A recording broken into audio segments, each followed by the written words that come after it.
Interesante, ¿no? Bueno, pues aparte de que está muy bien hecho y muy bien desarrollado, lo que venimos diciendo hace mucho tiempo, que las profecías sí o sí se van a cumplir. Y el Señor tendrá que utilizar, aunque suene fuerte, pues a personas que tienen inmenso poder y riquezas, como esta institución, para que muchas profecías se cumplan. Y uno se pregunta, ¿puede el Señor en un momento determinado utilizar a inconversos, utilizar a pecadores, utilizar a dirigentes paganos para que ciertas y determinadas profecías se cumplan? Por supuesto, no les quepa a ustedes la menor duda. ¿Quién sacó a José de la cárcel? ¿Un creyente? ¿Alguien del pueblo de Israel? ¿Un miembro de su familia que años atrás lo había vendido como esclavo? No.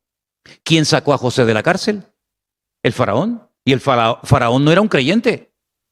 Al contrario, el faraón era una persona que recibía hasta adoración como Dios. Era una de las costumbres de los faraones de Egipto. Pero gracias a la autoridad del faraón, José logró salir de la cárcel. Y bueno, todos conocemos el resto de la historia, ¿no? Aquellos sueños que había tenido José de joven, pues vieron su cumplimiento gracias a la intervención milagrosa de un pagano, en este caso, del faraón, el rey de Egipto. Cuando el Señor profetizó durante 40 años la destrucción de la ciudad de Babilonia, de Jerusalén y posteriormente también de Babilonia, ¿a quién utilizó? ¿A un pagano? Nada más y nada menos que al rey más poderoso de la época, a Nabucodonosor. Si no se arrepentían, la ciudad de Jerusalén iba a ser destruida. ¿Pero quién la iba a destruir? Ellos mismos. Ellos mismos se iban a dedicar con un cincel y con un martillo a romper los muros, las casas y el templo y a prenderle fuego. Pues no. ¿A quién utilizó el Señor? ¿A un pagano? ¿Al mismísimo Nabucodonosor para que se cumplieran las profecías? Cuando llegó el cumplimiento del tiempo, es decir, los 70 años de cautiverio en Babilonia se habían cumplido, ¿a quién utilizó el Señor para permitirle a aquel pueblo que estaba cautivo volver otra vez a su tierra y que se cumpliera la profecía del profeta Jeremías, que decía que después de 70 años el Señor visitaría a su pueblo? ¿A quién utilizó el Señor? A otro rey, en este caso a Ciro, que también está mencionado en la Biblia y que el Señor lo llama mi escogido, mi siervo, mi instrumento. ¿A quién utilizó el Señor? Cuando había una profecía que dice que habría lloro y lamento y tristeza y destrucción por la muerte de niños inocentes. ¿Al rey Herodes? ¿Sí o no? Al rey Herodes. ¿Y a quién utilizó el Señor para que todas las familias de Israel en aquellos tiempos volvieran cada uno a la ciudad donde habían nacido y se empadronaran? Al César de Roma, el que promulgó un edicto para que todo el mundo volviera, ¿verdad? Es decir, vemos a lo largo y ancho de la historia que Dios ha utilizado muchísimas veces a gobernantes paganos terribles, ¿verdad?, para el cumplimiento de ciertas y determinadas profecías. ¿Creen ustedes que a estas alturas de la historia de la humanidad se va a levantar una mega estructura con un poder mundial que aún no existe para el cumplimiento de ciertas y determinadas profecías de la Biblia? Pues no, lo que va a utilizar es lo que hay.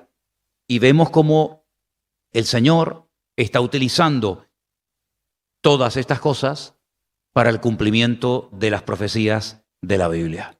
Como dijo este hermano en el documental, esto no tiene que desanimarnos, sino al contrario. Hay gente que ante estas cosas se asusta, ¿no? Creyentes que tienen muy poca base y muy poca madurez en el Señor, se asustan, les entra miedo porque dicen, ay, pero es que al contrario, es que dice, erguid vuestras cabezas porque vuestra redención está cerca, porque el día de vuestra redención se acerca. ¿Quién nos iba a decir a nosotros que nosotros íbamos a estar viendo el cumplimiento de palabras proféticas que llevan 2000 años sin cumplirse? El libro del Apocalipsis se escribió en el siglo I y estamos en el siglo XXI. Han pasado más de 2000 años desde que estas profecías se escribieron. La bestia, el falso profeta, en fin, lo de la marca de la bestia, etcétera, y son cosas que están ahí, que se han leído y se han predicado y se han escrito libros y se han hecho películas, pero la realidad es que no las habíamos visto cumplidas a lo largo de la historia. Y mira tú por dónde nosotros estamos viendo que es tan fácil que se cumplan hoy en día profecías que cuando seguramente Juan las escribió, se habrá preguntado, ¿y cómo se va a cumplir? ¿Cómo se va a cumplir todo eso? Cuando leíamos o hemos leído muchas veces en el libro del Apocalipsis que 100 millones de soldados se van a unir y que van a ir juntos a pelear con un mismo propósito y objetivo y que van a llegar a un valle a las afueras de Israel que se llama el Valle de Jezreel o el Valle de Meguido. Pero si es que en la época de Juan no había 100 millones de habitantes en todo el planeta Tierra.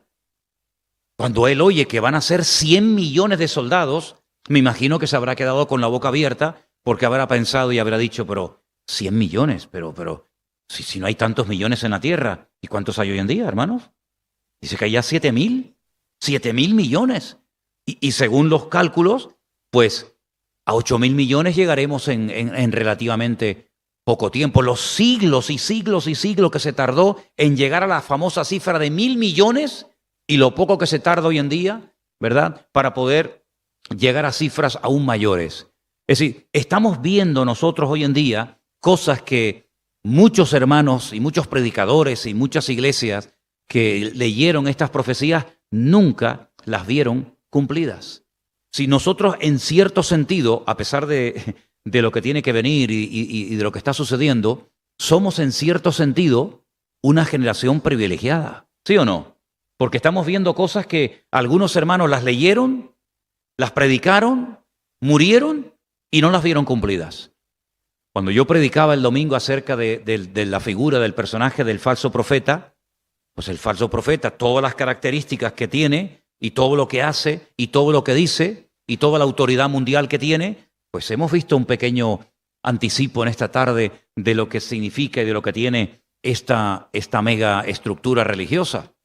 Ahora, yo le decía a Elena esta mañana que hay una palabra que a mí en estos días me ha sacudido, y es que cuando el Señor habla a esa estructura religiosa, a esa organización mundial, hay un momento en el que el Señor le dice a los que están dentro de esa organización, que han conocido a Cristo y que han conocido la verdad, le dice, salid de medio de ella, pueblo mío.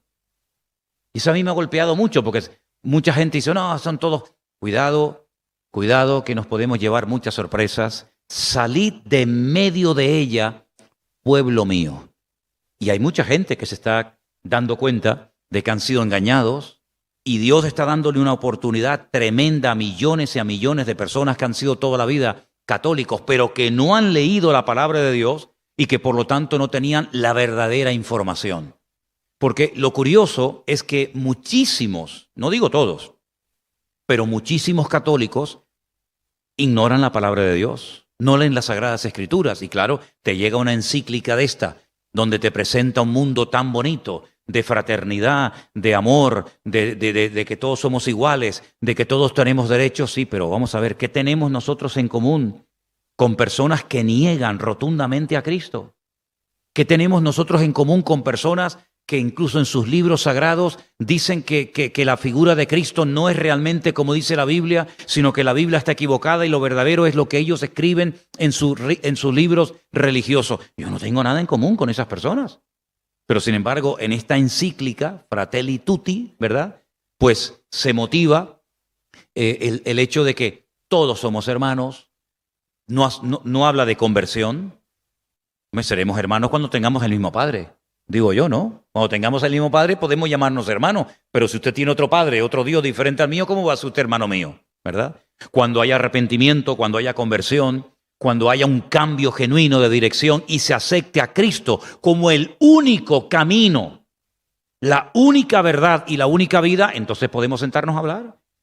Cuando aceptemos que no hay otro mediador entre Dios y los hombres más que Jesucristo hombre, entonces nos podemos sentar a hablar. Cuando creamos que solamente la sangre de Cristo nos puede perdonar nuestros pecados y que aquellos que le recibieron y creyeron en Él son hijos de Dios no por nacimiento, sino por adopción, entonces nos podemos sentar y hablar. Pero mientras tanto, ¿de qué estamos hablando, hermanos? Déjeme que le lea 2 versículos en esta tarde que vamos a poner ahí en la pantalla. El primero se encuentra en Juan 5:39. Son palabras del Señor Jesucristo. Escudriñad, ¿qué? ¿Las Escrituras? ¿Las Escrituras? Escudriñarlas, porque a vosotros os parece que en ellas tenéis vida eterna, y ellas son las que dan, ¿qué? Testimonio de mí. Yo no he oído, y además que si la pueden conseguir, lo vais a comprobar, en ningún momento en esa encíclica que van a leer millones de cristianos, no se menciona el nombre, sobre todo nombre, de nuestro Señor Jesucristo, sino líderes de otras religiones que odian, aunque no lo digan tal vez abiertamente, en algunos casos sí, a los cristianos y al Evangelio. ¿Y por qué no se menciona al Señor Jesucristo? ¿Por qué se saca de contexto la famosa parábola del buen samaritano que le podemos dar, ¿verdad?, la interpretación personal que queramos y no la que realmente dice la palabra de Dios? Miren, todos, y hablo con propiedad porque lo he visto, y aparte un año fui a Israel y había pancartas gigantescas en todos los lugares santos cristianos de Israel porque era el 500 aniversario. Este Francisco de Asís, que si no recuerdo mal creo que era italiano, él era italiano y de hecho en la orden de los franciscanos la mayoría hablan italiano. Este hombre se jugó la vida. Este hombre fue un hombre valiente y atrevido porque fue a hablar nada más y nada menos que con el sultán de Jerusalén, con Saladino. Pero no para hacerse amigo de él. Se jugó la vida pidiéndole que le devolviera a los cristianos, en este caso a la orden franciscana, el derecho de poder gobernar y controlar los lugares sagrados. Y en Israel, si ustedes van de visita algún día, cuando ustedes van, por ejemplo, a la Basílica del Santo Sepulcro, cuando ustedes van, por ejemplo, al Monte de las Beatitudes o de las Bienaventuranzas, donde hay una iglesia que tiene 8 lados, como un octogonal, ¿verdad?, en recuerdo de las 8 bienaventuranzas, cuando ustedes van a la capilla de la lágrima, que tiene forma de lágrima, donde Jesús lloró por Jerusalén. En fin, hay muchísimos lugares, ¿verdad?, donde Pedro fue restaurado, donde el Señor le dijo, Pedro, tú me amas. En fin, todos esos lugares están bajo la custodia por más de 500 años de la orden franciscana. Eso es lo que quería San Francisco de Asís, que eso no estuviera gobernado ni controlado por los musulmanes, sino por los cristianos. Y este hombre se jugó la vida y fue valiente, le echó un valor tremendo de ir nada más y nada menos. Y Saladino se quedó sorprendido del valor de ir a hablar con el que le podía cortar el cuello. Prueba de ello que aquello era muy normal, porque dentro del mundo del Islam el cortar la cabeza es como un juguete, ¿no? Y ellos lo hacen muy a menudo. Prueba de ello es que hoy le han cortado la cabeza a una señora en una misa católica en Italia. Han degollado a 2 y a la tercera le han cortado la cabeza. Hoy aquí en Europa, aquí en el corazón de Europa, han matado a 3 en una iglesia católica en Francia esta mañana. Pues este hombre se jugó la vida y consiguió. Hace 500, ni los judíos tienen el control de estos lugares. Fíjense lo que les digo, ni los judíos, ni los musulmanes, sino la orden de los franciscanos. El huerto de Getsemaní, por mencionar otro lugar que me viene a la cabeza ahora, aquí está en el Monte de los Olivos. Entonces, cuando presentan a San Francisco de Asís como una persona que fue a dialogar y a llevarse bien y a hacer ecumenismo, pero nada más lejos de la realidad. Estaba dispuesto a morir. Él estaba dispuesto a morir con tal de que la gente pudiera ir al Santo Sepulcro católico y pudiera entrar a los lugares santos hasta el día de hoy. Entonces, es una manipulación de la historia, pero todo esto vemos que también forma parte del sistema diabólico de los últimos tiempos, donde se van a presentar las cosas malas como si fueran buenas. Y van a cambiar la historia, enseñando otra historia irreal que no tiene nada que ver con la realidad. Por eso que dijo el Señor, escudriñad las Escrituras. Porque claro, si una persona no lee la Biblia y lee una encíclica como esta o como cualquier otra, pues puede llegar a conclusiones totalmente equivocadas. Pero cuando vas a la palabra, te das cuenta de que muchas de las cosas que los hombres enseñan, además fíjate qué curioso, no añadimos más libros a la Biblia cada 20 años, ¿sí o no? La Biblia que leemos hoy aquí en este púlpito se viene leyendo hace centenares de años. No hay que añadirle a la Biblia ni quitarle porque esto está caducado y ahora hay que añadir una cosa nueva. ¿Cuántas encíclicas han escrito los papas a lo largo de la historia? Y donde dije digo, ahora digo, y donde digo, dije Diego. Continuamente cambiando, pero la verdad es inmutable. El Señor es el mismo ayer, es el mismo hoy y es el mismo por la eternidad. ¿Cuántos dicen amén? Siempre me he preguntado yo, con el poder y con la autoridad y con el poder de convocatoria y con la influencia mundial que tiene esta institución y esta gente, en vez de emplearla para predicar el verdadero evangelio, pierden una oportunidad de oro, pero también sabemos que las profecías tarde o temprano se van a tener que cumplir y vemos cómo se están cumpliendo. Hay otro versículo que también quiero leer, está en 2 de Timoteo, el verso 16 del capítulo 3. Toda la escritura, y la tenemos aquí, amén, es inspirada por Dios. Útil, ¿para qué? Para enseñar, para redarguir, para corregir, para instruir en justicia, a fin de que el hombre de Dios sea perfecto, sea completo, enteramente preparado para toda buena obra. Así que por una parte el Señor dice, escudriñen, lean, estudien, profundicen en las Escrituras, porque ellas son las que hablan de mí, ellas son las que dan testimonio de mí. Y por otra parte, Pablo, en una de las cartas a Timoteo, dice que esa Escritura que el Señor nos manda y nos ordena a estudiarla y a escudriñarla, es útil cuando queremos guía, cuando necesitamos enseñanza, cuando necesitamos corrección, cuando necesitamos palabra de ánimo. Ahí está todo. ¿Para qué? Para que no nos falte nada. No dependemos de nadie, ni de cleros, ni de curas, ni de pastores, ni de nada. Nosotros dependemos única y exclusivamente de nuestro Dios. Y todo esto hay que valorarlo, porque una cosa es que nos hayamos convertido, y creo que todos los que estamos aquí somos convertidos y hemos entendido el Evangelio, y otra cosa es que con el paso del tiempo, cada vez más nos estamos dando cuenta del privilegio que significa ser cristiano. Sabemos que cuando una persona acepta al Señor y le pide perdón por sus pecados son perdonados instantáneamente, su nombre es escrito en el libro de la vida, si muere pasa inmediatamente a la presencia del Señor. Bueno, pero vale, ya está. Eso se hace una vez y ya está. Y como testimonio de ese cambio interno en mi vida, pues está posteriormente el bautismo. Me bautizo, ¿por qué? Porque tengo claro que el Señor es mi Salvador, porque Él ha perdonado mis pecados, porque voy en serio, y entonces me bautizo, como diciendo, entierro mi antigua vida y vivo solamente para Cristo. Ya está, pero eso se hace una vez en la vida. Eso no hay que hacerlo toda la semana o cada cierto tiempo. Pero luego, a lo largo de la vida, nos vamos dando cuenta de dónde nos sacó el Señor. Y no se han preguntado ustedes nunca, yo sí por lo menos, qué privilegio de todos los millones y millones de habitantes que hay en el planeta Tierra, que tú hayas conocido a Cristo. Es un privilegio impresionante, porque si les soy sincero, yo sé que a lo mejor el testimonio de alguno de ustedes es diferente al mío, pero yo nunca busqué a Dios. Yo nunca busqué a Dios. Jamás me dirigí a Dios para nada, ni para pedirle nada. Pero puedo dar testimonio de que Él sí me buscó a mí. Y me encontró, gloria a Dios. Por lo tanto, el privilegio de saber de dónde me sacó el Señor. El privilegio de poder entender el Evangelio. Saben, hermanos, cuando uno lee la Biblia, uno encuentra personajes que sabían lo que iba a pasar. Sí, había una gran masa de gente que no se enteraban de nada.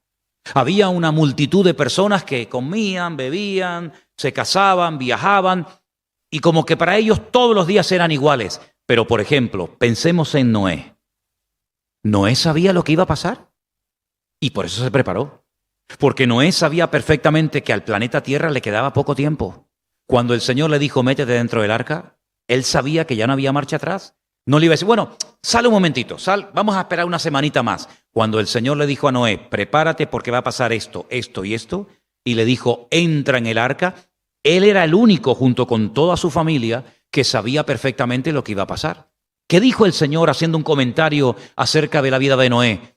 Que días antes del diluvio, días antes, el mismo día de la tragedia mundial, comían, bebían, se casaban, viajaban, traficaban, hacían de todo tipo de negocios y no sabían lo que estaba a punto de ocurrir. Pero sin embargo Noé lo sabía. Noé sabía perfectamente que ese día, cuando él entró en el arca, al día siguiente el mundo cambiaría para siempre. De hecho, el mundo que se encontró Noé cuando salió del arca es completamente diferente al mundo que Noé dejó antes de entrar al arca. José sabía perfectamente los planes de Dios para su vida. Lo sabía desde jovencito. ¿Por qué no lo sabía Rubén? Tú le preguntabas a Rubén, a Benjamín, a Judá, a Zabulón, a los demás hermanos, oye, una pregunta, ¿tú qué vas a hacer el día de mañana en la vida? No sé, pues no sé, hacer esto, hacer aquello. Sin embargo, José sabía perfectamente lo que le iba a pasar. Y era un joven, 17, 18 años tenía, pero él sabía que Dios contaba con él y que si él permanecía fiel al Señor, el Señor haría con él obras tremendas. ¿Lo hizo, sí o no? Por lo tanto, nosotros hoy en día que tenemos toda la Escritura, que no nos falta de nada, porque claro, yo lo dije en una ocasión, solamente se lo recuerdo, si nosotros en vez de ser miembros del Centro Evangélico Vida Nueva, aquí en Tenerife, hubiéramos sido, por ejemplo, miembros hace 2000 años de la iglesia de Corinto, nosotros tendríamos, lógicamente, todo el Antiguo Testamento, pero no en la mano. Cuidado, que eso no era así. Sino tenías que ir a un lugar, a la sinagoga, donde estaban los rollos de la Biblia, ¿verdad? Pero lo único que tendríamos como miembros de la iglesia de Corinto sería 2 cartas. Primera y segunda de Corinto. No tendríamos ni la carta de Pablo a los romanos, ni el libro de los Hechos, ni los Evangelios, ni el libro del Apocalipsis, ni la carta de Pablo a Timoteo, a los tesalonicenses, o la de Filimón, o la carta de Santiago, o la de Juan, o las de Pedro. No, no. Yo, de miembro de Corinto, tendría primera y segunda de Corintios. Para de contar. Y necesitaríamos pues que viniera de vez en cuando Pablo, Timoteo, Apolos, etcétera, para que nos dieran más información, porque no la tenía. Si hubiéramos sido miembros de la iglesia de Éfeso, solamente tendríamos una, ni siquiera 2 como los corintios, la carta de Pablo a los efesios. Si hubiéramos sido miembros de la iglesia de Colosas, tendríamos solamente la carta de Pablo a la iglesia de Colosas. Pero ¿saben el privilegio de poder decir, tengo todo? Tengo todo, tengo lo que le dijo a los corintios, a los filipenses, a los romanos, a lo que escribió Pedro, lo que escribió Santiago, lo que escribió Judas. Lo tenemos absolutamente todo. Si tuviéramos solamente un evangelio, nos faltaría mucha información. Por ejemplo, imagínense que solamente tuviéramos el evangelio de Mateo. Nunca sabríamos cuál fue el primer milagro de Cristo. Porque el primer milagro de Cristo Mateo no lo cuenta. ¿Quién lo cuenta? Lo cuenta Juan. ¿Dónde fue? En Caná de Galilea. ¿Qué pasó? Convirtió el agua en vino. Si solamente tuviéramos, por ejemplo, el Evangelio de Lucas, no sabríamos nunca quién fue la mujer samaritana. Porque la mujer samaritana solamente se la menciona en Juan capítulo 4. No sabríamos que un día el Señor Jesucristo fue a un estanque llamado Betesda, cerca del templo de Jerusalén, a sanar a un paralítico. No sabríamos ni siquiera quién era Lázaro, ni Marta, ni María. ¿Por qué? Porque solamente se cuenta en el Evangelio según San Juan. Si tuviéramos solamente el Evangelio según San Juan, ya que lo estamos mencionando tanto, pues no tendríamos ni el Padre Nuestro, ni las bienaventuranzas, ni tendríamos el Sermón del Monte. Es decir, si tengo parte de la Biblia, pero no la tengo toda, no tengo toda la información de Dios. Pero gloria a Dios, que a nosotros no nos falta nada. Por eso dice Pablo a Timoteo y a toda la iglesia, nosotros también esta noche, la palabra de Dios ha sido inspirada para darte todo lo que necesitas para que seas perfecto. Yo sé que la palabra perfecto choca, pero sustitúyela, que no hay ningún problema y no cometemos ningún error grave, por la palabra completo, para que seamos completos, para que digas, ¿qué tengo que hacer cuando me encuentro con esta situación? Ahí están Romanos. ¿Y qué tengo que hacer cuando me encuentro en otra circunstancia? Ahí lo tienes en Primera de Pedro. ¿Y qué tengo que hacer cuando me pasa tal cosa? Ahí lo tienes en Mateo. ¿Y qué tengo que hacer? Y ahí lo tienes en cualquier otro libro de la Biblia. Es decir, no hay excusa para decir, es que no sé qué hacer. No, sí sabes qué hacer. Y si no lo sabes es porque no has leído o porque no quieres ponerlo en práctica. Es decir, el privilegio que tenemos nosotros los cristianos hoy en día es realmente impresionante. Y les digo algo, Mateo se cumplió, Marcos se cumplió, Lucas se cumplió, Juan se cumplió, el libro de los Hechos se cumplió. Las cartas de Pablo fueron escritas en su momento para solucionar problemas particulares de las iglesias locales de la época y que nos ayudan también a nosotros. Pero hay un libro de toda la Biblia que no se ha cumplido. Y es el libro del Apocalipsis. Los discípulos dijeron, sí, yo sé que Jesús sanó a el paralítico de Betesda, yo estaba allí. Y yo sé que el Señor dijo, bienaventurados los de limpio corazón, porque ellos verán a Dios. Sí, yo lo vi, yo estaba allí. Y yo sé que un día entró a la casa de Jairo o a la hija de Jairo y le tocó y la levantó porque éramos testigos. Y yo sé que el Señor estuvo en el monte de la transfiguración y habló con Moisés y Elías porque yo estuve allí y yo vi la pesca milagrosa y lo vi caminando por encima del mar, pero ellos no vieron el libro del Apocalipsis cumplido. Por eso cuando el Señor le pregunta a Juan, le dice, oye Juan, ven para acá, mira esta multitud enorme, inmensa, gigantesca. Dice que nadie la podía contar. De todas las naciones, tribus, pueblos y lenguas. Y ahora viene la pregunta, Juan, ¿estos quiénes son? ¿De dónde viene esta gente? ¿De dónde han salido? Y Juan dice, no lo sé, Señor. Y dice que se echó a llorar, porque le hicieron una pregunta desde el cielo a la tierra y él no supo la respuesta. Tú pregúntale a cualquier cristiano que haya leído el Apocalipsis, ¿quiénes son estos que han salido con ropas blancas? De todas las naciones, pueblos, tribus y lenguas. Y la Biblia te dice, estos son los que han salido de la gran tribulación. Los que han lavado sus ropas en la sangre del Cordero. Yo sé la respuesta y Juan no la sabía. ¿Qué te parece? Una generación de privilegiados tremendo. Pero para todo eso hace falta pasar tiempo leyendo, escudriñando la palabra. Y como hacen las cabras, como hacen los animales rumiantes, ¿verdad? Que le dan vueltas y vueltas a la comida y la bajan y la suben. Y una vez, eso es lo que significa meditar. Meditar en la palabra de Dios. ¿En qué meditas tú? No puedo pagar el teléfono, no puedo pagar la gas, no tengo para la guagua, no tengo para... ¿Esas son tus conversaciones? Qué miserable vida, Dios mío. Qué vida tan triste de estar todo el día pensando que no tengo. Esa es tu vida. Ahora tú vete a la calle y testifícale a un inconverso, dile... Ven, conviértete al Señor y te dice, aquí Señor, al Señor que te tiene hecha polvo, al Señor que estás todo el día llorando, al Señor que te hace dudar. Yo lo paso mejor que tú y no tengo a tu Señor. Pero cuando nosotros le decimos al mundo, yo tengo un Dios todopoderoso, un Dios que aunque coma hoy un trozo de pan, solamente un trozo de pan duro y sin nada dentro, sabe mejor porque tiene la bendición de Dios que la mejor comida del mundo sin la bendición de Dios. Cuando tenían hambre en el desierto, yo pregunto, ¿qué le mandó el Señor a su pueblo? Mira, por la mañana tenían tortilla española de patatas, ensalada y después tenían 4 o 5 tipos de postre. Tenían el polvito uruguayo, que me gusta a mí mucho. Tenían flan con huevo y nata. Luego tenían carne, pescado, ¿verdad? A la plancha o asado, según como quisieras. Luego tenían algo de pasta, por si acaso tenían arepas. A lo mejor había algún venezolano por ahí metido entre el... ¿Qué le mandó el Señor? Pan, que no era ni siquiera el pan que comemos nosotros hoy en día, era como esas nubes, ¿saben? Esas nubes que los niños comen, ¿saben? Que te llena la mano todo, así era el maná, era una cosa así. Y cuando la comías, te alimentaba de tal manera que se asustaron porque no hacían sus necesidades.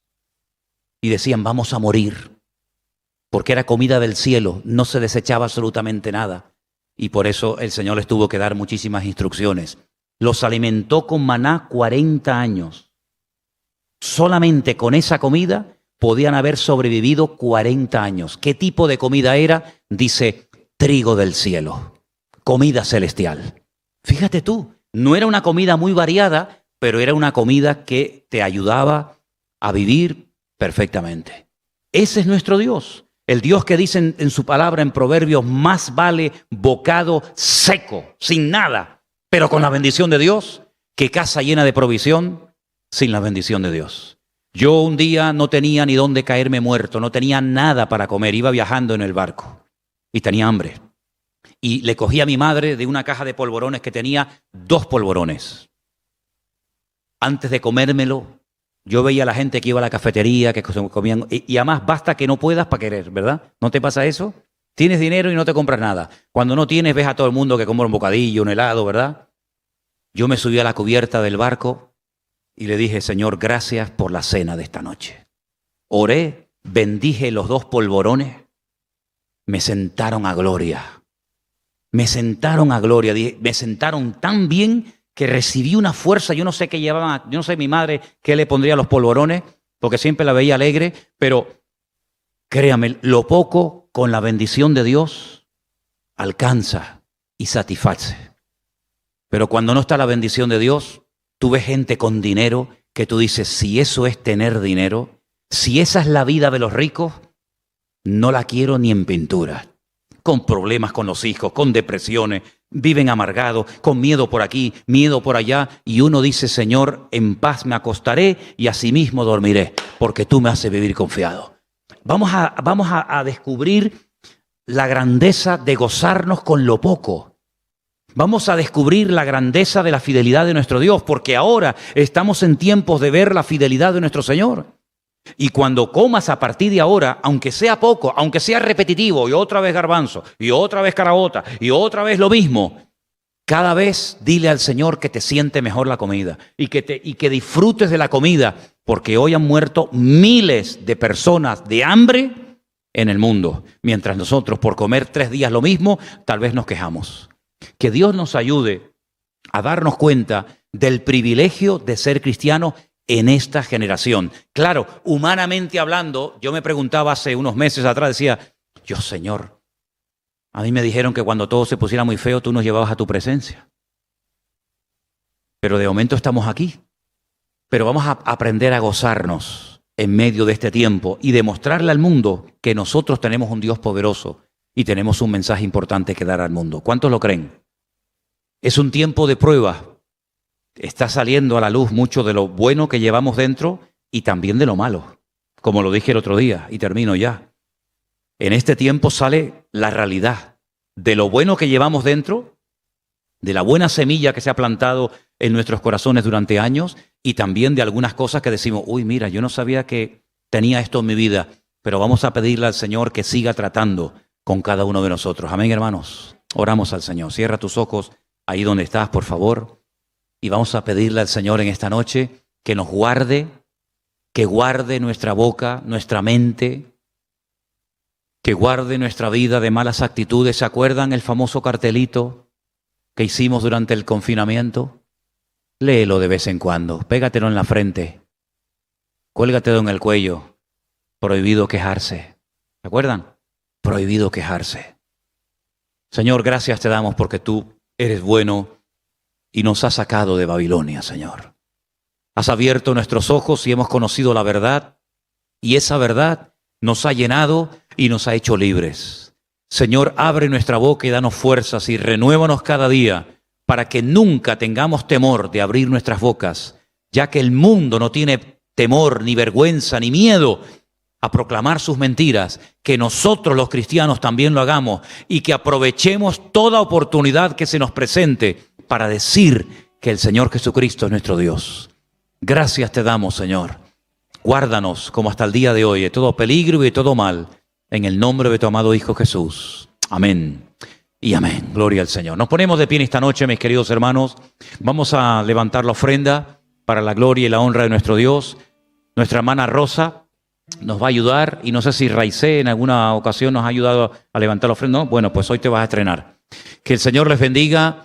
Nos vemos el domingo. Recuerden, seguimos con las listas. Recuerden que a partir de las 10 de la mañana abrimos el grupo para que se vayan apuntando, los que quieran venir al culto el domingo. Que Dios les bendiga, mis queridos hermanos. Y bueno, no les digo que después se saluden unos a otros, pero bueno, por lo menos háganse así o algo. Guardemos siempre la distancia. Y por favor, hermanos, cuando terminen los cultos, sobre todo los jóvenes los sábados, Anderson, ayúdame en esto.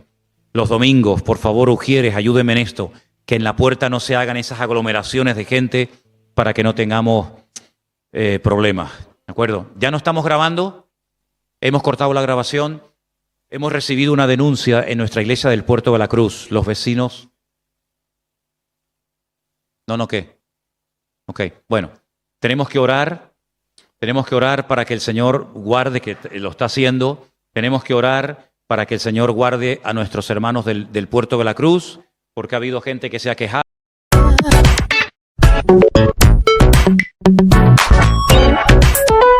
El mensaje del domingo lo titulé Los 10 mandamientos del Salmo 37. Y lo vamos a volver a poner aquí en la pantalla, porque en el Salmo 37, que es un salmo que hemos estado meditando en estas últimas semanas, Yo me di cuenta de que hay como 10 órdenes principales alrededor de las cuales gira todo el Salmo. El Salmo es muy amplio, muy variado, es un Salmo precioso, muy bonito, pero hay como 10 pilares sobre los que se construye todo lo que a continuación se va a decir. Y esos 10 mandamientos, que yo los llamé así, pues si queréis los volvemos a leer entre todos y así van un poquito recordando lo que se dijo el domingo. ¿Están ahí? Bien. El primero era confía en Dios, confiar en Dios plenamente, sin dudas, confiar en Él. Segundo, hacer el bien. Bien. El tercero, deleitarse en Dios. El cuarto, encomendarse al Señor. Quinto, guardar silencio ante el Señor. Sexto, esperar en Él. Séptimo, dejar la ira. Octavo, desechar el enojo. Noveno, apartarse del mal. Y el último, guardar su camino. De esos 10, ¿cuántos ya tienes claro y estás cumpliendo? ¿Cuántos no estás cumpliendo? ¿Cuál te cuesta mucho cumplir? ¿Cuál no te cuesta nada cumplir? Yo dije que si cada mañana cuando nos levantamos por la mañana, si ese papelito lo ponemos ahí en el cuarto de baño o en la mesa de noche o no sé, en un lugar visible, y cada día cuando nos levantamos por la mañana o cuando nos vamos a acostar durante la noche, los leemos en alta voz, yo pienso que podría ser una buena tarea, un buen trabajo para todos y cada uno de nosotros decir, Señor, ayúdame y dame la fuerza y la gracia para poder cumplir con todos. Habrá momentos en la vida en los que tendrás que esperar en Dios, tranquilo. Habrá otros momentos en los que tendrás que tener autocontrol, dominio propio, como dice la palabra, y no dar lugar a la ira, al enojo, a malas palabras, malas actitudes. Habrá otros momentos en los que se presentarán oportunidades para hacer el bien a alguien, ¿verdad? Habrá otros momentos cuando tendrás que decidir y discernir ese camino, esa amistad, esa persona, ese ambiente no me conviene, por lo tanto me retiro, pongo tierra de por medio, eso es ser sabio. Habrá momentos en los que el Señor no contestará tal vez inmediatamente con la rapidez que tú esperabas que te respondiera y tendrás que entrar en una etapa de espera en Dios. El Señor no dice cuánto, por lo tanto no te precipites, 10 minutos, un día, un mes, espera, simplemente limítate a esperar. Pero si cada uno de estos mandamientos nosotros los interiorizamos y de alguna manera forman parte de nuestra vida, pues vamos a pasar de ese conocimiento teórico a ese conocimiento práctico, experimental. Es decir, yo sé lo que es esperar en Dios y sé lo que es deleitarme en el Señor y sé lo que es en un momento determinado apartarme del mal y sé lo que es hacer el bien, porque el Salmo 37, lo dijimos muchas veces la semana pasada, nos ayuda a todos a llevar una vida práctica, una vida donde sí, las teorías y los proyectos y los planes y las buenas intenciones están muy bien, pero en definitiva lo que marca la diferencia en la vida de un creyente, en la vida de una iglesia, es el poner en práctica lo que semana tras semana aprende y escucha. En otras palabras, hay un trabajo personal, insustituible. Es lo que yo llamo el esfuerzo. Y hablando de esfuerzo, quiero llevarles a 2 versículos, uno del Antiguo y otro del Nuevo Testamento, para que veáis que no puede haber una vida cristiana victoriosa, no puede haber una vida, digamos, firme y madura en los caminos del Señor a menos que tú te esfuerces. El oír está muy bien, el cantar, como hemos hecho recién, está bien, el venir a los cultos y escuchar la palabra está muy bien, pero todo eso tiene que plasmarse en hechos.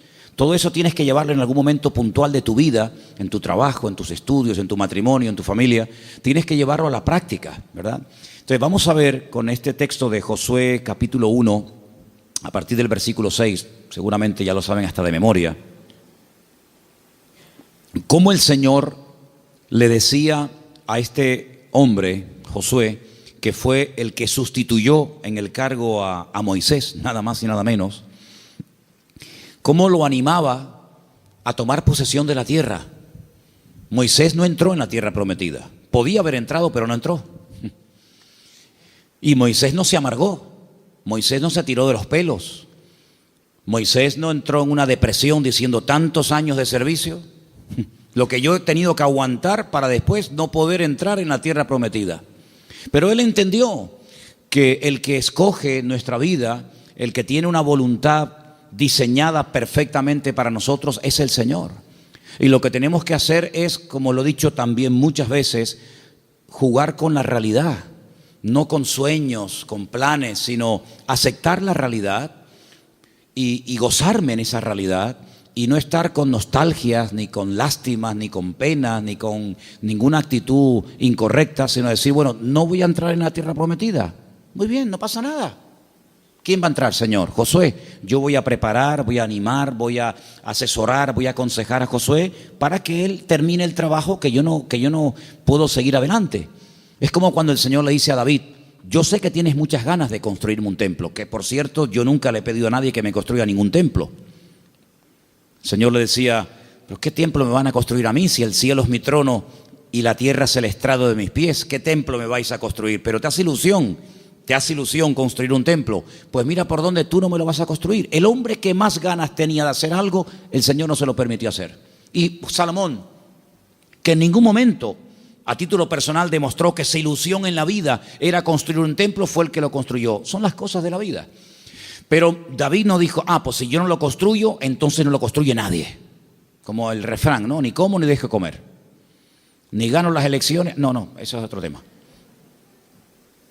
No lo voy a construir, pero voy a hacer todo lo posible para que mi hijo Salomón, que es el instrumento que el Señor quiere utilizar para construirlo, tenga todo lo necesario. ¿Qué hace falta? Oro. Yo le voy a dar oro, madera, plata. Lo voy a preparar todo. Y se gozó en ayudar a otro a cumplir con su propósito, con el propósito de Dios para su vida. ¿Te das cuenta? Entonces, donde uno termina, el otro empieza, y nuestras vidas son complementarias y nos necesitamos los unos a los otros. No es cuestión de competir, yo lo quiero hacer todo, yo lo entiendo todo, yo lo sé todo y nadie hace nada más que yo. No, en el reino de Dios hay una multiforme facetas y terrenos y tantas cosas, ¿no? Entonces el Señor anima a Josué a que se mentalice de que Él es el instrumento para tomar la tierra prometida. Pero fíjate lo que le dice Josué capítulo 1. Le recuerda la promesa, versículo 3. Yo os he entregado. Fíjate el tiempo del verbo. Os he entregado. No dice yo os entregaré. No, yo ya lo he hecho. Yo ya he tomado la determinación de entregarles la tierra. Como lo había dicho a Moisés. Todo lugar que pisare la planta de vuestro pie. Y le dice desde dónde hasta dónde. Sin embargo, a pesar de que Dios ya ha determinado y de que el Señor ha decidido que la tierra prometida va a ser tomada para los hijos de Israel, le dice en el versículo 6, esfuérzate, sé valiente, porque tú repartirás a este pueblo por heredar la tierra de la cual juré a sus padres que se la daría. Yo ya lo he hecho, el enemigo está vencido, pero tienes que esforzarte. ¿Quién? Tú. Tú tienes que esforzarte, tú tienes que vencer la cobardía, el temor, el miedo, tienes que ser valiente. Vuelve otra vez en el versículo 7, solamente esfuérzate, sé muy valiente para cuidar de hacer conforme a toda la ley que mi siervo Moisés te mandó. No te apartes de ella ni a diestra ni a siniestra, para que seas prosperado en todas las cosas que emprenda. Nunca se apartará de tu boca este libro de la ley, sino que de día y de noche meditarás en él, para que guardes y hagas conforme a todo lo que en él está escrito, porque entonces harás prosperar tu camino y todo te saldrá bien. Mira que te mando que te esfuerces y que seas valiente. No temas ni desmayes, porque el Señor tu Dios estará contigo a donde quiera que vayas. Creo que hemos leído 3 veces la palabra esfuérzate. 3 como mínimo. Esfuérzate, Josué, sé valiente. Esfuérzate, solamente te digo que te esfuerces.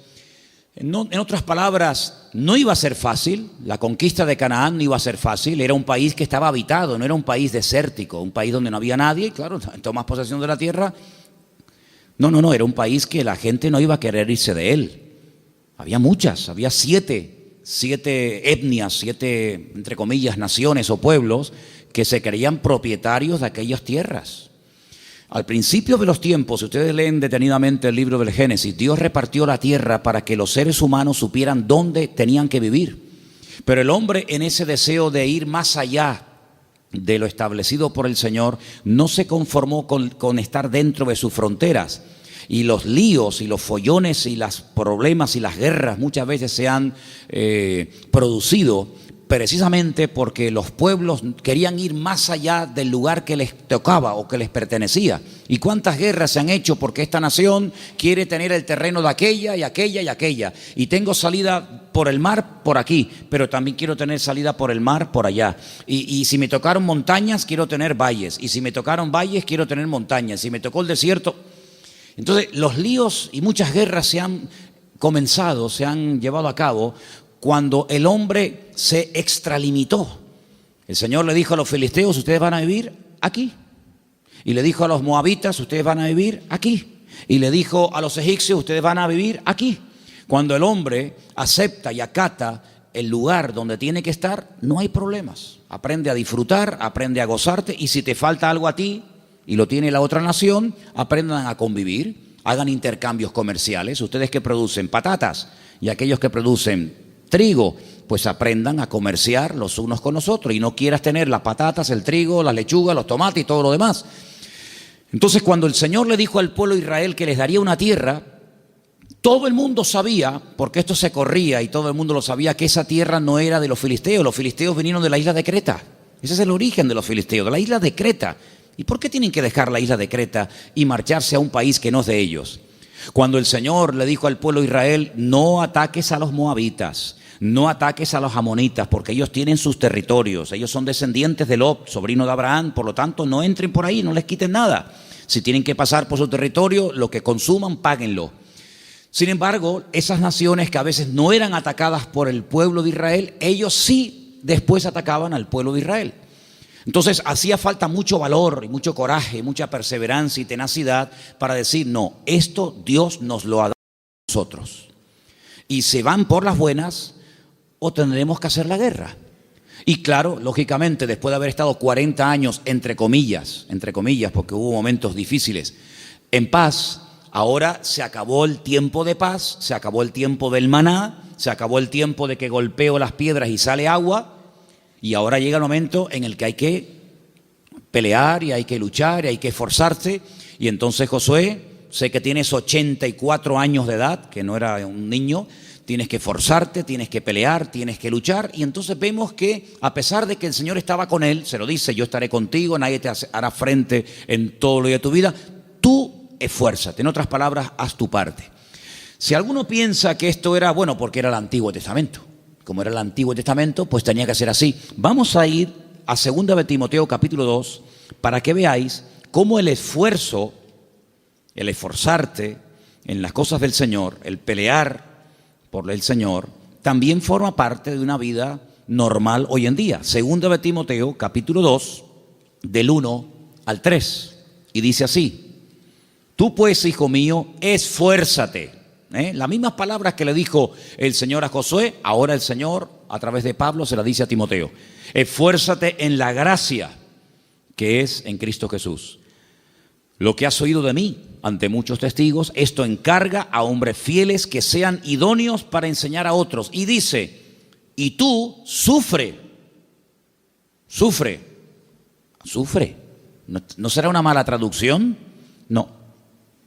Sufre. Hay momentos que tendrás que sufrir. ¿Sí? ¿Como cristianos? ¿Sí? ¿Alguien te enseñó lo contrario? Pues no es mi culpa, ¿eh?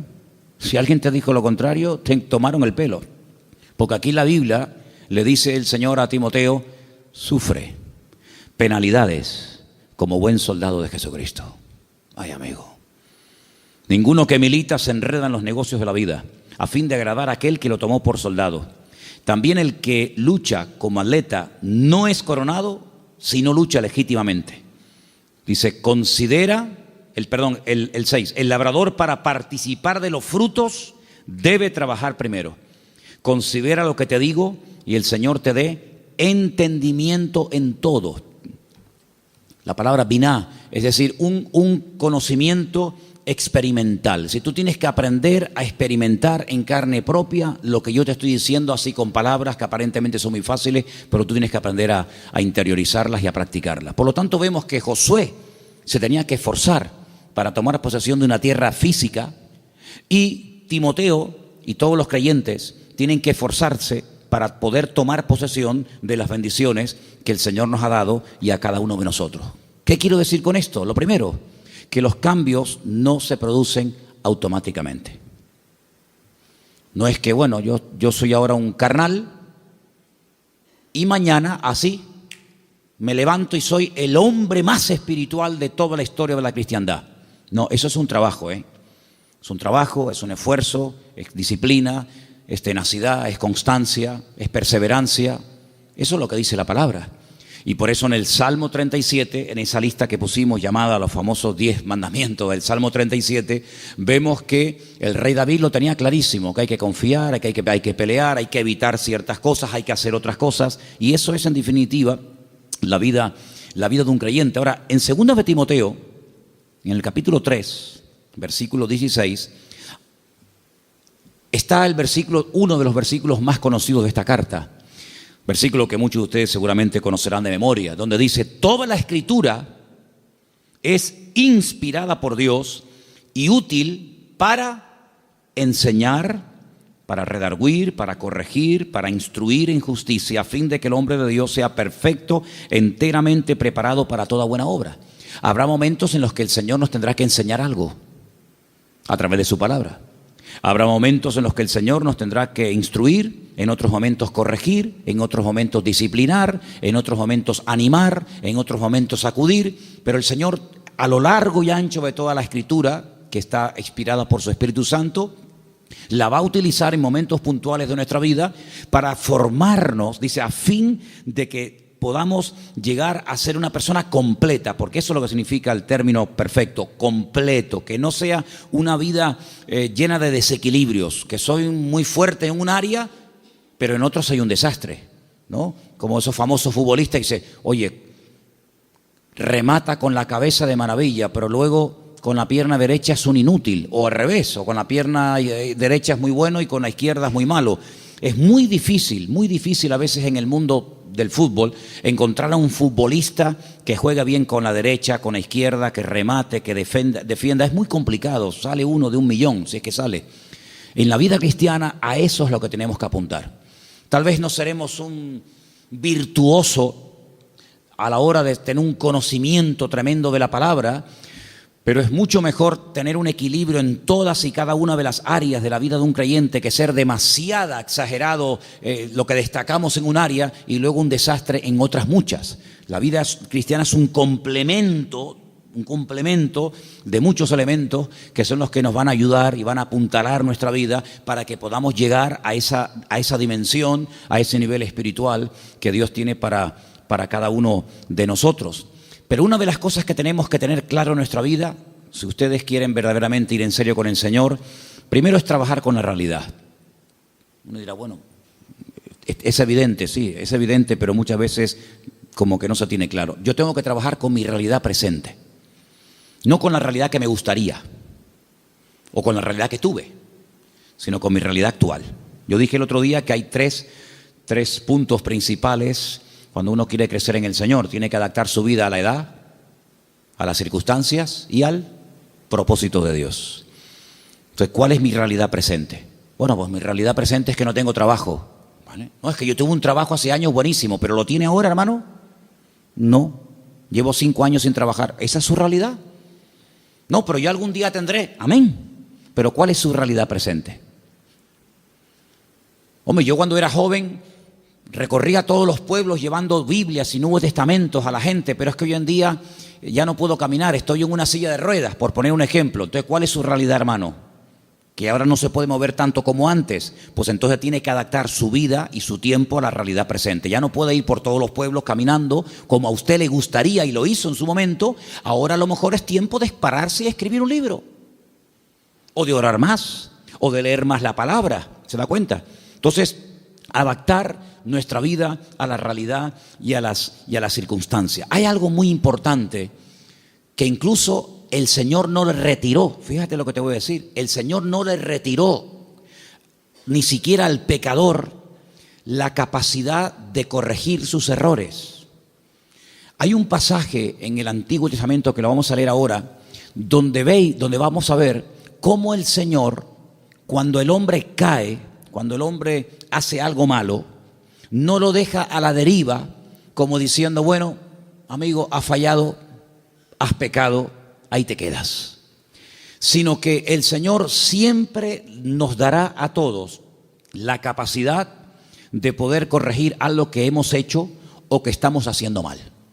Hay un pasaje en Génesis capítulo 4, muy interesante, Génesis capítulo 4, donde hay dos hermanos, Caín y Abel, que saben que ahora las circunstancias han cambiado.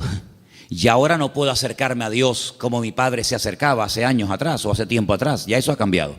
Ahora es todo a través de sacrificios de animales. Tanto uno como otro lo saben. Y dice la Biblia en Génesis capítulo 4, versículo 3, aconteció que andando el tiempo, es una expresión muy interesante porque el tiempo no anda, ¿no? Pero es una expresión, andando el tiempo, Caín trajo del fruto de la tierra una ofrenda al Señor. Es decir, no se convirtió en un ateo, en un agnóstico, no quiero saber nada de Dios. No, cuidado. Él era creyente, Caín era creyente, un mal creyente, pero era creyente. Él incluso dispuesto a ofrendar, pero no según lo establecido. Fijaros que dice que trajo del fruto de la tierra una ofrenda al Señor. Y el Señor en ningún momento había enseñado tal cosa. Entonces dice que Abel también, de los primogénitos de sus ovejas, de lo más gordo, trajo una ofrenda al Señor. Los dos ofrendaron, uno de la tierra y otro del ganado. Y el Señor miró con agrado a Abel y a la ofrenda. Primero al que la ofrece y después lo que ofrece. Las dos cosas las mira el Señor. Es interesante, hago un paréntesis, porque hay un momento en el que el Señor le dice a un hombre llamado Cornelio que ha oído sus oraciones y ha visto las ofrendas y las limosnas que da. Pero primero menciona a la persona, no lo que hace. Y aquí vemos que el Señor dice que le agradó lo que hizo Abel y también le agradó la ofrenda que trajo. Sigo. Pero no miró con agrado a Caín ni a la ofrenda suya. Es interesante, ¿no? La ofrenda y Abel le agradó al Señor, pero Caín y la ofrenda de Abel como que no. Si seguimos leyendo el pasaje, que lo vamos a hacer a continuación, vemos que el Señor no le dice nada a Abel, no le habla. No le dice, muy bien, Abel, muy bien, bien, estás haciendo las cosas correctamente. No, sino más bien le habla al que lo está haciendo mal. Es curioso esto, ¿verdad? Porque a veces decimos que el Señor no me habla. Eso quiere decir que no te tiene que decir nada. Porque si tuviera que decirte algo, ya te lo habría dicho. Entonces no te pongas nervioso si el Señor no te dice algo concreto. Porque en esta ocasión vamos a ver que el Señor a quien le habla es al que está haciendo las cosas mal. Y le dice en el versículo 6, entonces el Señor le dijo a Caín, ¿por qué te has ensañado y por qué ha decaído tu semblante? Interesante, ¿no? Si bien hicieres, no serás enaltecido. Aquí hay una clave. Esto es un principio del reino. El que hace las cosas bien será bendecido. El que se humilla será enaltecido. Será exaltado. Y el que se exalta será humillado. Dice, si hicieres las cosas bien, no serás enaltecido. Y si no hicieres bien, el pecado está a la puerta. Con todo eso, a ti será tu deseo y tú te enseñorearás de él. Es decir, has hecho las cosas mal, te has presentado a tu manera con tu ofrenda de la tierra delante de mí, no es lo que a mí me agrada. Claro, ves que no hay respaldo, no hay bendición, pero estás a tiempo. Si haces las cosas bien, yo te voy a exaltar, yo te voy a bendecir como a tu hermano Abel. Pues no hizo caso. No hay un versículo que dice, si oyereis hoy su voz. ¿Cómo sigue? No endurezcáis vuestros corazones. El Señor te está hablando, Caín. Oye, qué privilegio que el Señor, a pesar de la caída, a pesar de la desobediencia, aún siga hablando con voz audible, porque no había Biblia, lo sabemos. No había Biblia, no estaba la ley, no estaban los salmos escritos. El Señor aún hablaba audiblemente. Oye, que a pesar de lo que habéis hecho, a pesar del pecado, a pesar de que sigues haciendo las cosas mal, aún el Señor sigue hablando. Y en vez de valorar eso, te enfadas y engañas a tu hermano de que quieres salir al campo a dar un paseo con él. El otro se fía del hermano, no duda en ningún momento de su hermano, y cuando se da cuenta, ¡pum!, se levanta contra él y lo mata. Y el Señor le vuelve otra vez a hablar a Caín, la segunda vez que le habla. Y le dice: Caín, ¿dónde está tu hermano? Como diciendo: Caín, ¿qué pasa? Y dice: ¿y yo qué sé dónde está mi hermano? ¿Soy yo acaso guarda de mi hermano? Tremendo, ¿no? Es tremendo. Sí, ni oyendo la voz audible del Señor entra en razón. Entonces, hermano, vemos que el Señor dotó al hombre de la capacidad de poder discernir lo que se llama la conciencia. El hombre tiene la capacidad, es uno de los atributos que Dios le puso en el corazón al hombre, cuando dice el Eclesiastés que Dios puso eternidad en el corazón de los hombres, de recapacitar y de reconocer: no estoy haciendo las cosas bien. Y puede ser la persona más rebelde, más desobediente, más atea, más arrogante y soberbia de la tierra. Siempre habrá un pequeño resquicio en su alma y en su corazón, tal vez a solas en la noche, cuando piensa o cuando duerme, o yo qué sé, en el que podrá darse cuenta de que no estoy haciendo las cosas bien. Bueno, pues eso es lo que el hombre debe de utilizar para volver en sí, como aquel hijo de la historia del hijo pródigo, y dice que volvió en sí. Nadie le predicó. El padre no mandó un mensajero para que zarandeara al hijo. No vino un predicador, no vino un profeta, no fue en un culto, no fue en una campaña evangelística, no fue en un programa de radio, sino dice que volvió en sí. Algo que estaba en él dormido se despertó y dice: estoy obrando mal, lo estoy haciendo al revés y por eso me va la vida como me va. Entonces, hermanos, vemos en la palabra el esfuerzo en el creyente, pero si en algún momento determinado nos desviamos, caemos, nos alejamos, nos enfriamos o nos distanciamos, aún a pesar de eso, el Señor siempre tocará nuestros corazones para que retornemos a Él, porque el Señor es amplio en perdonar y Él lo que quiere siempre es bendecir y restaurar a la persona. ¿Cuántos dicen amén?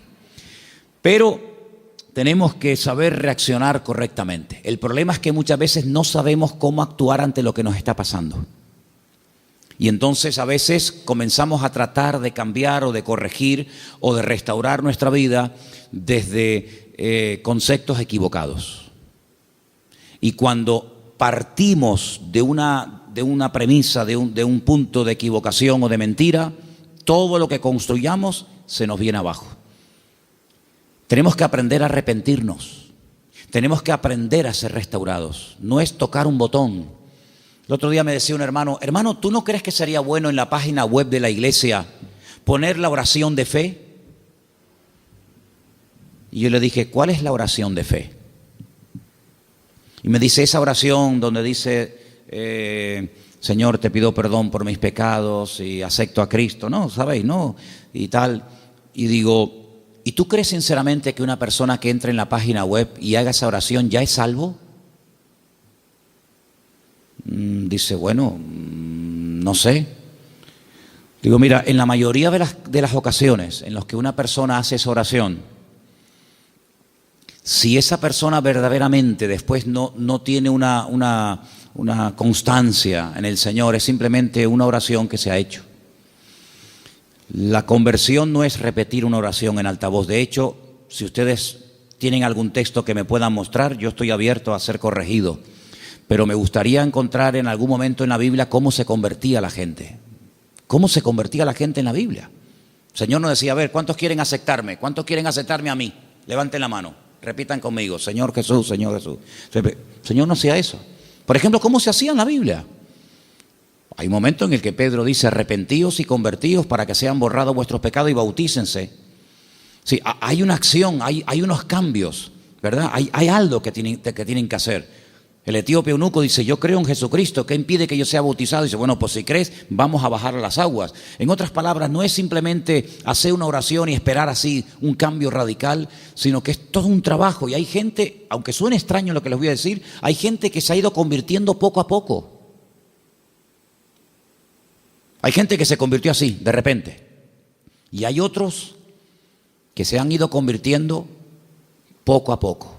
Hay un pasaje en la Biblia muy interesante donde un día un ciego viene al Señor y el Señor dice, ¿qué quieres que haga? Le dice, Señor, quiero recobrar la vista. Y dice que ora por él y le dice, ¿qué tal ves? ¿Cómo ves? Y dice, Señor, yo veo a los hombres como si fueran árboles. Luego él ya sabía lo que era un hombre y lo que sabía un árbol, porque si no había visto nunca un hombre y un árbol, ¿cómo puede comparar una cosa con otra? Él perdió la vista, él tuvo la vista un día. Y dice, quiero recuperar la vista. No es como aquel ciego de nacimiento. ¿Ves a los hombres como árboles? Sí, veo mal. Y el Señor vuelve a orar por él y dice, ¿y ahora? Dice, ahora veo perfectamente. Amén. ¿Por qué hizo eso el Señor? ¿Por qué hizo eso? ¿Se imaginan que la primera vez se hubiera dicho, Señor, gracias, pero va por la calle, ¿se acuerdan? ¿Ustedes han visto los cuadros del Greco? Las pinturas del Greco son tremendamente desproporcionadas. Es una persona así súper estirada, es como cuando la televisión se pone mala. ¿No ha visto la televisión, esos espejos? Y dice, ¿por qué? Tenía un nombre muy raro, el Greco, un nombre griego. ¿Por qué es tan largo? Porque él pintaba como él veía. Él veía un hombre estirado y él lo dibujaba como lo veía. Y tú vas a vivir tu vida cristiana según la visión que tú tienes de Dios. Si tú crees que Dios es así, así tú vas a vivir y así incluso tú vas a orar. ¿Sabes cómo puedes descubrir el nivel de conocimiento que una persona tiene del Señor? Por la forma como ora. Tú óyelo como ora. Y por la forma como ora, con el paso del tiempo te das cuenta que ora según el concepto que ella o él tiene de Dios. Y por eso cuando tú vas a la palabra de Dios te encuentras hombres que tenían una confianza con Dios tan tremenda que hasta dialogaban con Dios cuando se enteran de que Dios va a destruir al pueblo de Israel. Y Moisés le dice, no, ni se te ocurra, ¿cómo vas a hacer eso? ¿Cómo vas a destruir al pueblo de Israel? Y cuando los egipcios se enteren, ¿qué van a decir? Mira, un Dios tan poderoso los sacó de la esclavitud y fue incapaz. No pudo meterlos en la tierra que les había prometido. ¿Qué van a pensar de ti los egipcios? No hagas eso. Lean la conversación de Moisés con el Señor. No hagas eso. Te propongo algo, mátame a mí si quieres. Me matas a mí, pero al pueblo no lo toques. Porque tu nombre, tu fama, tu prestigio puede quedar tocado. Es increíble. Pero el nivel que tenía de comunión Moisés con el Señor, evidentemente no todo el mundo lo tenía. Fíjate que en el Nuevo Testamento hay una persona que ve al Señor cara a cara, lo ve y le dice, si puedes hacer algo por mi hijo. ¿Cómo que si puedo hacer algo por tu hijo? ¿Será si tú puedes creer? Porque había menguado en cuanto a la fe. Había llevado su hijo a los discípulos no habían hecho nada según él, y automáticamente se lleva una desilusión. Y entonces cuando ve venir al Señor, como él no tiene claro quién es 100% el Señor, le dice, si puedes hacer algo, porque si los discípulos me fallaron y los discípulos son un reflejo de su maestro, pues lo más probable es que el maestro tampoco pueda hacer nada. Entonces si puedes hacer algo, y ahí hay una corrección. El Señor le dice, no, eso no es correcto. Porque él estaba hablando según el concepto que él tenía del Señor, hasta que después dice, Señor, ayúdame en incredulidad, perdóname, ya no sé ni lo que digo. Entonces, cuando uno va a la palabra de Dios, uno encuentra que una de las cosas que el Señor quiere que tengamos claro es que nuestro Dios es un Dios que quiere gozarse en nuestra restauración, en nuestra bendición, y quiere vernos gozosos y quiere vernos bendecidos. ¿Cuántos dicen amén? Esto no es una lotería, hermanos. Bueno, si el Señor me puede echar una manita. A veces ha habido gente que ha venido aquí y te dicen, bueno, yo lo que quiero es que el Señor me eche una mano. ¿Cómo que le eche una mano? Bueno, si Dios puede hacer algo, porque es el concepto mezquino o pobretón que tienen del Señor. Por eso tenemos que saber cómo reaccionar para poder salir. Ahora, ¿cómo se sale de un lío? ¿Cómo se sale de un callejón, entre comillas, sin salida, de una cueva oscura, de una situación que yo digo, yo de aquí no sé ni cómo salgo? Pues te va a chocar mucho lo que te voy a decir. Pero hace años, y tal vez lo podemos hacer después, porque creo que Inma se acordará. ¿Dónde está Inma? Allí. Nosotros hace años cantábamos una canción que está basada en Isaías 55, versículo 12, y me gustaría que pudiéramos leer juntos este versículo, porque así dice la Biblia que se sale. Así se sale. Y vamos a ver de dónde quería el Señor sacar a su pueblo en este momento. Isaías 55, versículo 12. Y dice así. ¿Lo tenéis?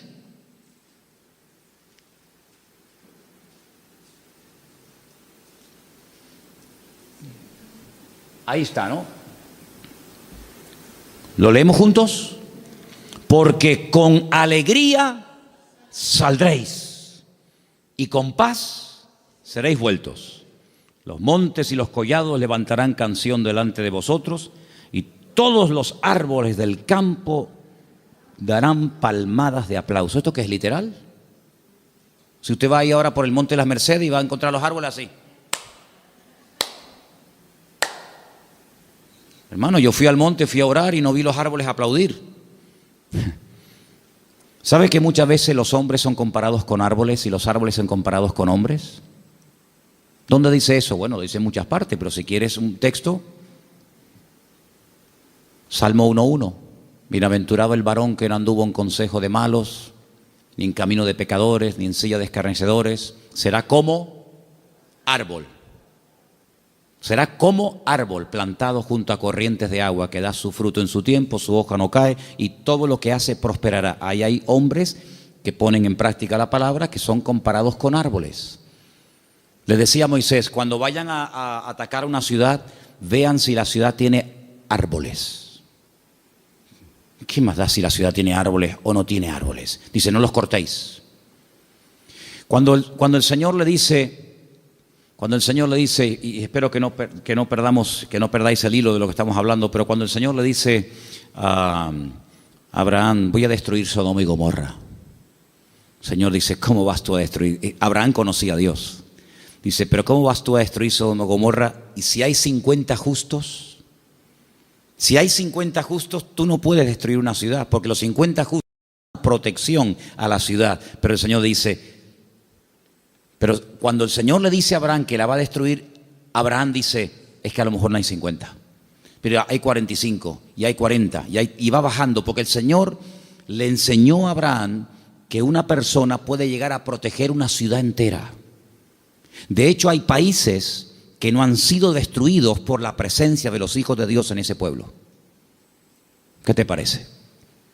Seguramente el Señor podía haber destruido muchas naciones, pero la presencia de su pueblo, la presencia de sus hijos en ese lugar ha sido un freno a la destrucción total y absoluta. ¿Qué te parece? Entonces, cuando el Señor fue a destruir Sodoma y Gomorra, primero tiene que sacar lo único que había, lo saca, y cuando lo saca, destruye la ciudad. Porque hubiera sido una injusticia destruir una ciudad con Lot dentro. Hubiera sido algo que ni tú ni yo hubiéramos hecho, cuanto más el Señor. Entonces, en la Biblia encontramos muchas veces que los árboles son comparados con hombres, ¿verdad? Y por eso dice la Biblia que los árboles del campo aplaudirán. Si habrá un gozo por parte de personas. Pero fíjate, dice, ¿de dónde iban a salir? Estaban pasando un tiempo difícil, estaban pasando un tiempo de cautiverio, estaban pasando un tiempo de opresión. Y dice, con alegría saldréis. Si con alegría saldréis, quiere decir que con tristeza no salgo. ¿Sí o no? Si para salir salgo con alegría, quiere decir que mientras no tenga ese requisito, pues no salgo. ¿Y no salgo de dónde? Bueno, tú no tienes que salir de Egipto, tú no tienes tal vez que salir del cautiverio en Babilonia, pero a lo mejor hay alguien aquí que tiene que salir de una situación. ¿Y cómo salgo? Con alegría. Es decir, ¿me estás diciendo que hasta que no esté alegre por la situación que estoy pasando no salgo? Eso es exactamente lo que te quiero decir. Lo has cogido, ¿verdad? Un cambio de actitud. ¿Cómo salieron los israelitas de Egipto? Con pandero y danza, saltando y brincando.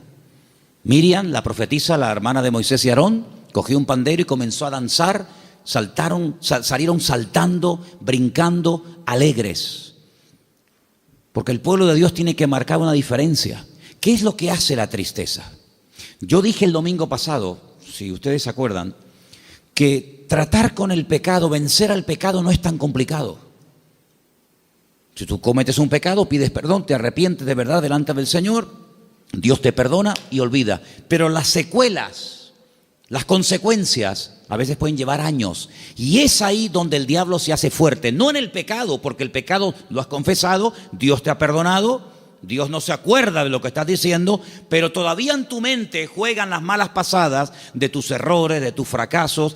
¿No dice el apóstol Pablo que hay dos tipos de tristeza en el mundo?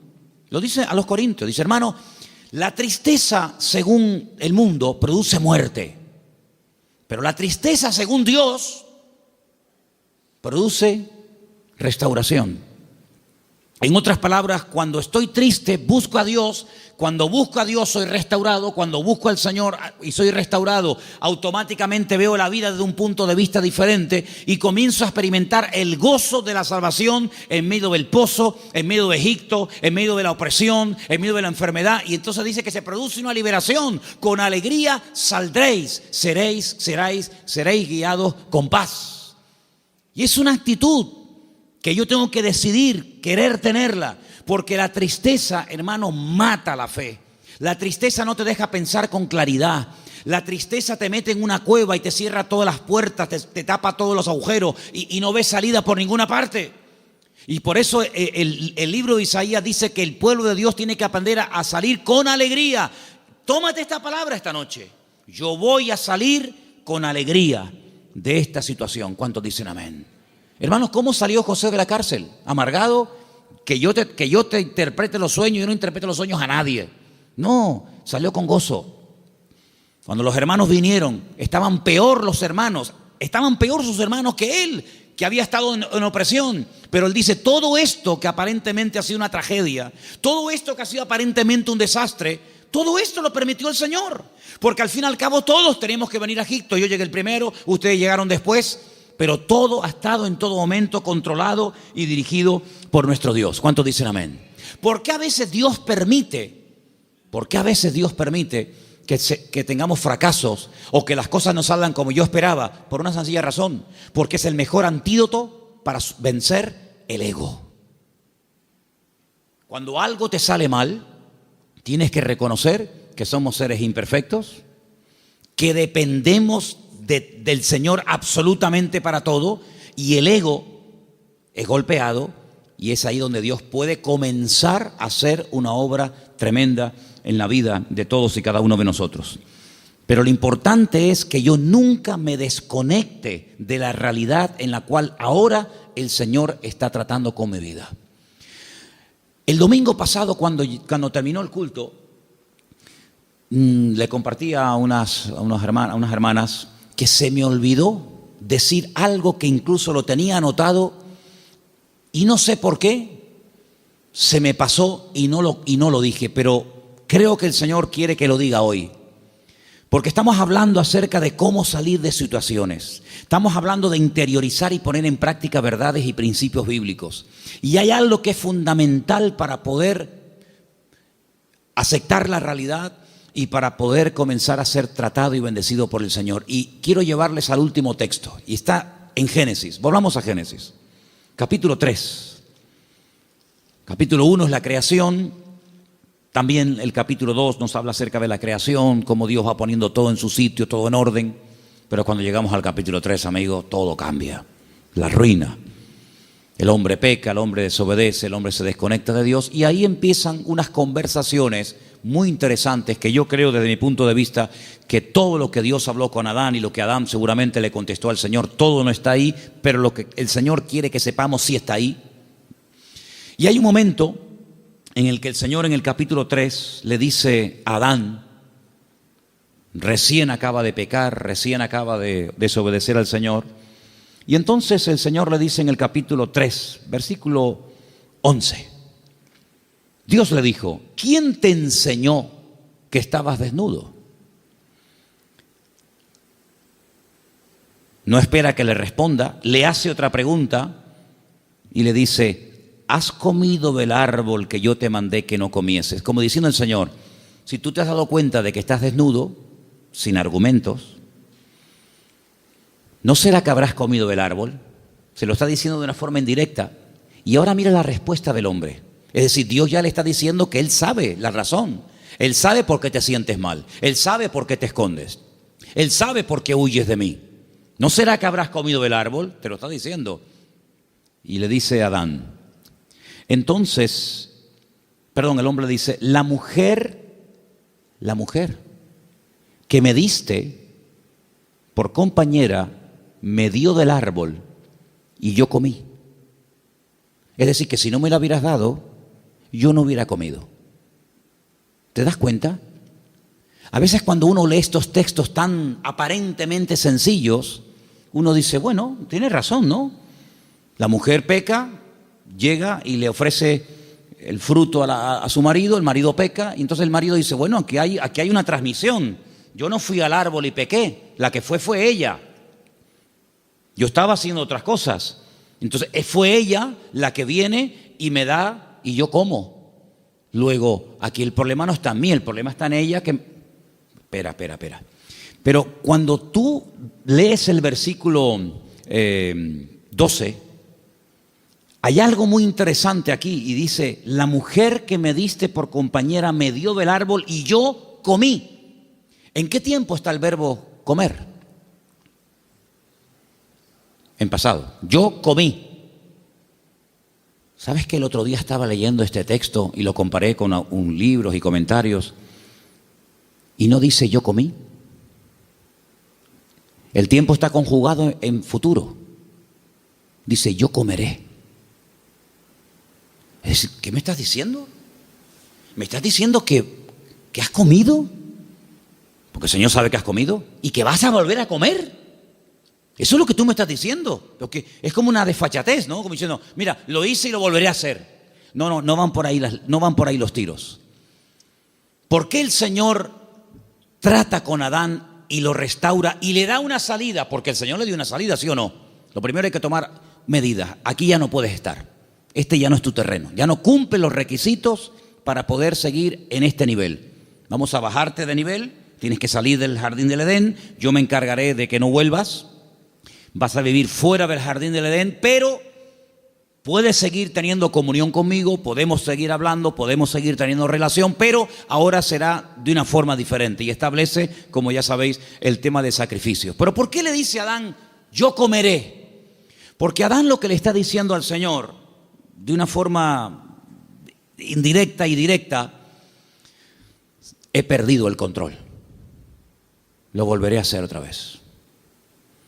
Entonces, cuando tú reconoces que ya has perdido el control, cuando tú reconoces que hay algo que se ha apoderado de ti, que ha hecho que comieras y que volverás a comer, y tú lo reconoces, es cuando el Señor dice: entonces vamos a solucionar este tema. Hermano, mientras nosotros nos sentamos fuertes en nosotros mismos, eso que se dice tanto en el mundo, tienes que conocerte a ti mismo. Lo que enseñan las famosas religiones, el budismo, la nueva era, etcétera, que somos poderosos, que lo que tenemos que descubrirnos a nosotros mismos, que tenemos un potencial tremendo dentro de nosotros, que lo que tenemos que hacer es una introspección y descubrir nuestro poder y nuestra sabiduría. No vamos a ninguna parte. Sino que tenemos que llegar a un punto, y la primera bienaventuranza del Sermón del Monte, el Señor dijo: bienaventurados los pobres en espíritu. Y usted dice: ¿y eso qué es? Los que reconocen su bancarrota, su miseria, espiritualmente hablando. Los que reconocen que pequé y volveré a pecar, Señor. Porque aunque te prometa que no lo voy a hacer, lo voy a volver a hacer, a menos que tú me des la fuerza para superar el pecado. Y por eso dice la Biblia: y mayor es el que ahora va a estar dentro de ti que el que viene contra ti. Luego va a venir otra vez a tentarte. Sí, la capacitación no nace de nosotros mismos, sino que la capacitación viene de lo alto. El mismo apóstol Pablo dijo, no es que nosotros seamos ministros competentes, sino que Él, el Señor, nos ha hecho ministros competentes del nuevo pacto del Evangelio.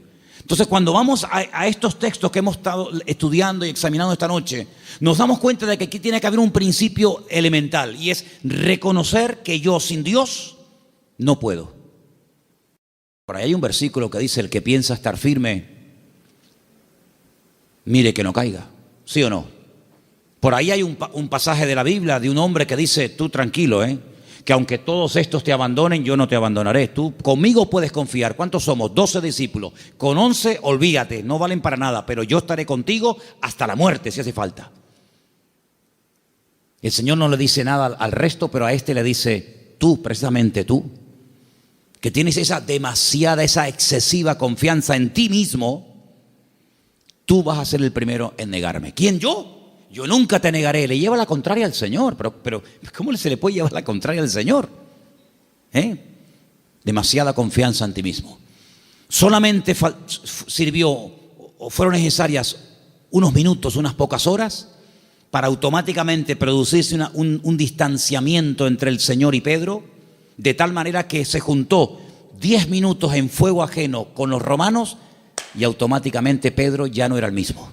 Ya no hablaba igual, ya no era exactamente igual, ya se atreve a negar, ya se atreve a apostatar, ya yo no sé de qué me habla, yo no sé quién es ese hombre, pero previamente, antes de llegar a ese punto, utilizó la espada. Ya me contarás a mí para qué lleva un discípulo una espada.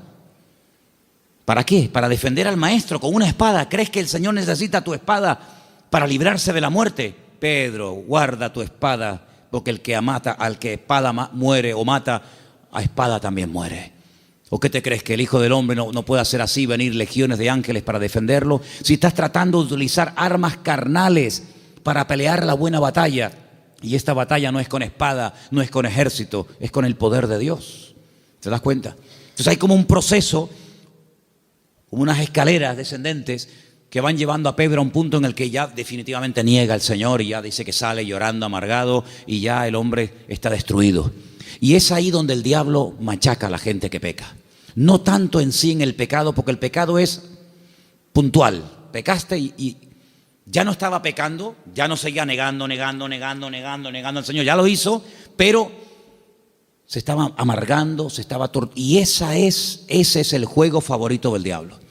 Torturarte y machacarte como has pecado, te pone la pierna encima, tú no sirves para nada, te tira la autoestima por el suelo, el Señor te ha abandonado, no sirves para nada. Y entonces el apóstol Pablo escribe un capítulo extraordinario donde él abre su corazón, donde él cuenta sus vivencias personales, donde él habla de sus luchas, ¿verdad?, entre la carne y el espíritu, pero lo concluye con esa perla, esa joya de la literatura donde dice, hermanos, tengo una buena nueva para vosotros, que ahora ninguna condenación hay para los que estamos en Cristo Jesús, Señor nuestro. Gloria a Dios, qué maravilla, Señor. Pequé ayer, seguramente pecaré otra vez mañana, pero en el momento en que levante mis ojos a ti, el Señor siempre será pronto en perdonar. Y entonces hasta que no reconozcas que puede ser que vuelvas otra vez a pecar, pero el Señor es mucho más grande que la condenación que el enemigo quiere poner sobre mi cabeza, y el Señor me va a levantar y el Señor me va a ayudar, porque no hay ni un solo personaje en la Biblia que haya caído y se haya levantado al cual el Señor no haya perdonado. No hay ni uno. Es más, hay personajes en la Biblia que lo que aprendieron cuando aprendieron a levantarse después de haber caído, nunca lo pudieran haber aprendido ni leyendo un libro ni escuchando un mensaje. Luego a veces el Señor permite que nosotros nos demos cuenta de lo débiles que somos. A veces el Señor tiene que permitir que no somos tan fuertes como nos creíamos, porque tiene que humillar nuestro ego, y no hay peor humillación y peor palo al ego que cuando fracasamos y cuando no hacemos las cosas decentemente y con orden. Pero ahí viene la misericordia y ahí viene la gracia del Señor, y Dios levanta y Dios perdona y Dios olvida. ¿Cuántos dicen amén? Por eso quiero terminar en esta noche diciendo esto. La única manera de salir de una situación de opresión, de amargura y de tristeza es todo lo contrario. Con alegría saldréis. Es que todavía no la tengo, por eso no ha salido.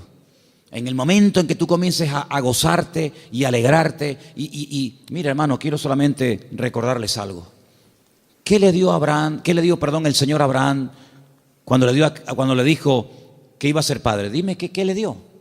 Porque claro, cuando Moisés bajó de la montaña y dice, miren lo que traigo, y enseña algo tangible, algo que se podía ver y tocar, como eran las tablas de los 10 mandamientos. Dice, es que yo puedo demostrar que acabo de estar en la presencia del Señor. Mirad esto. Mirad esto. Estos son los 10 mandamientos. Esta es la Torá. Pero ¿qué podía mostrar Abraham cuando el Señor le dijo, vas a ser padre? ¿Qué podía traer? Caín tenía una marca. Dice la Biblia que el Señor le hizo una marca en la frente para que no lo mataran. El otro trajo las tablas de los 10 mandamientos. David podía traer las cicatrices y los cortes y las heridas de cuando peleaba con los filisteos. Pero Abraham, ¿tú qué traes? Una promesa. Eso dice la Biblia, una promesa. Pero creyó en la promesa de Dios. Y esa promesa lo confrontó a un cambio. Y le dijo, cámbiate el nombre. Dile a todos los sirvientes, dice que una vez tuvo que ir a pelear con 300 criados para liberar a su sobrino Lot. Le tuvo que decir a cada uno de ellos, a partir de hoy, todos me vais a llamar Abraham, padre de multitudes.